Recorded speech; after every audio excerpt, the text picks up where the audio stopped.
pas été capable de répondre. D'ailleurs, je lui ai même pas fait le temps de répondre. Il me regardait juste et puis je lui ai dit qu'il n'est pas rentré au gouvernement français tout simplement parce que il a été découvert qu'il ne payait pas ses impôts en France et en Suisse.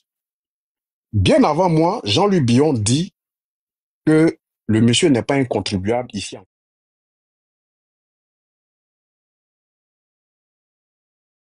financière ici. Alors, le PDCI, qu'est-ce que le PDCI fait avec monsieur Thiam? Ils se disent, bon, écoutez, on va essayer de le discréditer. Donc, en allant prendre une partie de ce qu'il a dit, donc on va trouver des éléments, et puis les autres parties, on les ignore. Et comme les gens aiment ce qui est la sensation, et bon, ils vont dire, ah, mais donc si au niveau de la Suisse, on a pu trouver des preuves, c'est que tout ce qu'il a dit là, c'est pas vrai. Donc, il y a deux préoccupations qui demeurent. Je les mets au défi de sortir les documents, en tout cas jusqu'en 2020. Si effectivement ils me sortent les documents français où il a à jour, en tout cas jusqu'en 2020, parce que je parle de 2020, il devait rentrer au gouvernement et il devait rentrer en tant que, je vais vous trouver son poste exact pour vous dire que je ne parle pas par hasard, hein, secrétaire d'État, c'est même pas ministre, hein, secrétaire d'État. Tout le monde peut taper Google, Tidjane Thiam au gouvernement français. Les journaux français avaient déjà annoncé et je vais vous expliquer les circonstances qu'il devait faire, qu'il devait rentrer au gouvernement français. Un conseiller de ambassadeur dans un pays asiatique. En réalité, c'est lui qui connaît M. Thiam. C'est son ami. C'est lui qui a parlé de M. Thiam à Macron. Macron n'est pas l'ami de Tidjane Thiam, comme les Thiamistes tentent de le faire croire. C'est lui qui a vendu du Thiam à Macron. Et Macron, naturellement, comme ce conseiller-là, il en a fait son conseiller à l'époque, c'est son ami, il a fini par adopter M. Thiam. Et c'est comme ça que Thiam, le français, devait intégrer le gouvernement parce que le conseiller en question a vendu du Thiam comme un brillant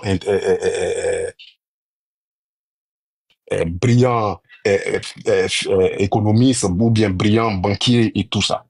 Et il devait rentrer en tant que secrétaire d'État chargé de... Attends, je vais vous retrouver très très rapidement l'équipe. Voilà. Donc, je vous retrouve ça. Je vais vous donner exactement le poste qu'il devait occuper en exclusivité. Et ça, je les mets au défi de me sortir des éléments sur ça. Au défi. Ça aurait été donné par le Temps, le Point, ça aurait été donné par le Figaro, que tout le monde allait applaudir. Mais comme c'est Doumbia qui donne, Doumbia, il représente quoi? Il n'est rien. Donc, c'est pas vrai. C'est de la calomnie, c'est de la diffamation. Mais les gens sont pas conséquents. Les mêmes gens, quand les mêmes médias étrangers s'en prennent à eux, ils viennent s'asseoir, ils bavardent, ils crient. Mais c'est eux qui banalisent leurs propres journalistes, qui donnent des informations exclusives. Oh, lui là même là, c'est quoi? Il raconte n'importe quoi. La source, c'est qui? Mais les journalistes là, quand on dit source là, c'est nous qui sommes la source. Nous, on a nos sources, mais c'est nous qui sommes aussi la source. Quand les gens citent, ils citent des articles de journaux. Quand ils citent des liens d'articles publiés sur des sites. Mais qui écrit sur ces sites-là? Ce n'est pas des journalistes. Donc, pourquoi un de vos journalistes vous donne des informations intéressantes plutôt que de vérifier? Parce que c'est ce qu'ils disent. Quand eux, ils disent des choses sur les réseaux sociaux, quand on leur dit que c'est faux, ils disent non, qu'on doit les vérifier pour eux. Mais quand les autres disent qu'ils les concernent, on dit non, on n'a pas besoin de vérifier, c'est du n'importe quoi. Je ne mange pas de ce pain. De toutes les façons, il faut qu'ils nous disent, le débat demeure. Monsieur Thiam, pourquoi vous n'êtes pas rentré dans le gouvernement français? Il faut qu'il s'asseye, il faut qu'un jour il puisse en parler. Il faut qu'il puisse en parler, il faut qu'il organise une conférence pour nous expliquer. Il le sait. Et les gens du PDCI en ont parlé. Il faut qu'ils nous disent pourquoi il n'est pas rentré au gouvernement français. Ça, c'est vraiment en ce qui concerne cette question-là, cher frère, qui te dit qu'on ne prend pas moitié de cola pour faire sacrifice. Ils ont pris le côté suisse. Ils doivent nous envoyer aussi les éléments, en tout cas jusqu'en 2020. Parce qu'après 2021-2022, quand il a quitté le Crédit Suisse, il est revenu en France. Je sais qu'il y a créé une entreprise française. Peut-être qu'au cours de ce live-là, j'ai la documentation. Je peux même vous donner les différents éléments et tout ça. Ça, il a dû se mettre à jour à partir de cet instant. Mais j'ai dit, jusqu'en 2020, là, au moment où il devait rentrer au gouvernement la veille, il n'était pas à jour. Maintenant, ça peut s'expliquer. Ils peuvent avoir leurs explications.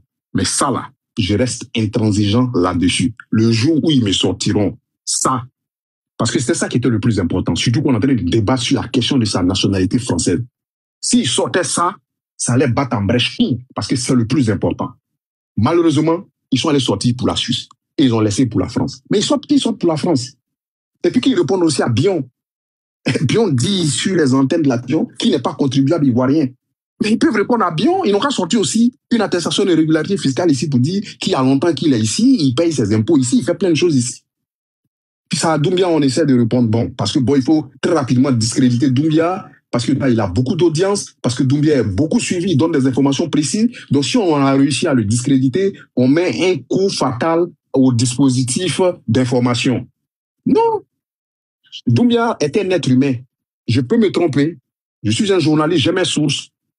Je recoupe les informations. Mais quand je me trompe, j'ai l'honnêteté de venir reconnaître que, sur ce coup-là, je me suis planté. Mais sur ça, là, on est ensemble.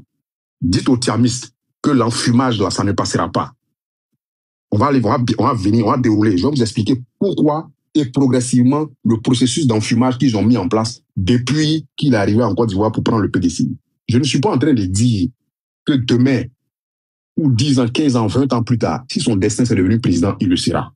Mais tant qu'il sera dans cette posture, la posture qu'il a actuellement, c'est pas évident qu'il atteigne ses objectifs. Parce que au-delà aussi, il y a ce qu'on appelle la dimension spirituelle.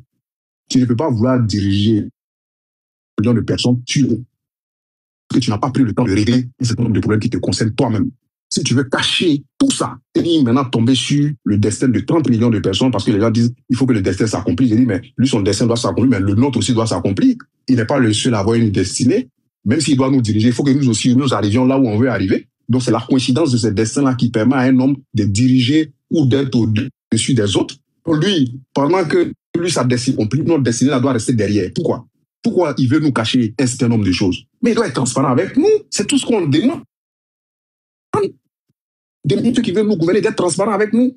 Mais dénoncer le fait qu'il n'y ait pas de transparence, on tombe sur toi, on te traite de n'importe quoi. On aura l'occasion d'y revenir, chers frères. En tout cas, pour cette question-là, voilà ce que j'ai à dire. Et très rapidement, je vais résumer pour que les gens retiennent que, oui, ils ont donné les éléments suisses en disant qu'il arrête à jour de ses impôts. C'est pas ça le véritable problème. Le véritable problème, c'est pourquoi il n'est pas rentré au gouvernement français. Lui, est vraiment d'avoir fait les grands instruments, d'être ici, d'avoir été là, d'être dans les conseils d'administration. C'est bizarre que vous ne voyez pas que ce côté-là, ils veulent même pas qu'on en parle. Pourquoi il n'est pas rentré dans le gouvernement français? C'est bizarre. On n'en parle même pas. Ils veulent même pas qu'on en parle. Mais ça devait faire partie de son CV, qu'il a failli rentrer au gouvernement. Puisqu'à un moment, on dit qu'il devait rentrer aussi au FMI. Lui-même, il a fait une interview pour dire que Christine Lagarde, c'était son amie, que c'était des rumeurs. Mais pourquoi il ne se prononce pas sur le cas français? Vous avez vu les gens se prononcer là-dessus, pourquoi il n'est pas rentré? Prenez tous les grands journaux en parlaient. Moi, j'ai dit, le monsieur, c'est parce qu'il n'est pas réglo, qu'il n'est pas rentré au gouvernement français. Maintenant, si il y a une information contraire, aussi, comme à disposition, si j'ai tort, je demanderai pardon, et puis on va passer à autre chose. Moi, je ne suis pas quelqu'un qui en fume, et puis quand on m'attrape, j'essaie toujours de trouver des arguments pour me disculper. Non. Ce n'est pas actuellement ce qui se passe au PDCI. Si je dis quelque chose qui n'est pas vrai, que je constate que ce n'est pas vrai, avec tous les éléments, je reviens humblement pour dire, les gars, ça là, je me suis trompé, je demande pardon.